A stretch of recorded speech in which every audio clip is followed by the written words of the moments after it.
Profit and loss का सवाल है। एक व्यापारी क्रय मूल्य से 20% अधिक मूल्य अंकित करता है। क्रय मूल्य यानी सीपी। मान लेते हैं कि सीपी कितना है, 100 है, 20% अधिक अंकित कर रहा है, तो मार्केट प्राइस कितना कर रहा है, 20% अधिक। तो 100 का 20% कितना होता है, 100 का 20% होता है 20। तो कितना कर रहा है, 20 अधिक कर रहा है, तो कितना मार्केट कर रहा है, 120 कर रहा होगा। अब सवाल में कर रहा है क्या, तथा 20% की छूट देता है। छूट हमेशा किस पे दिया जाता है, मार्केट प्राइस पे दिया जाता है। 20% का छूट दे रहा है, तो 120 का 20% कितना होता है, 120 का 20% होता है 24। तो कितने का छूट दे रहा है, 24 का छूट दे रहा है। 24 का छूट देके बेच रहा है, तो कितने में बेच रहा है, 120 में 24 को घटाएंगे तो कितना हो जाएगा, 96 में बेच रहा है।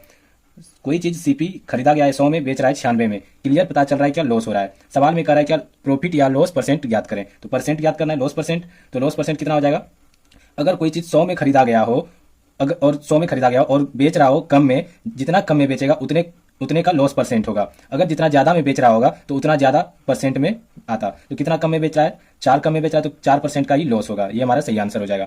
ऐसे ही महत्वपूर्ण सवालों के जवाब जानने के लिए हमारे चैनल को सब्सक्राइब जरूर करें।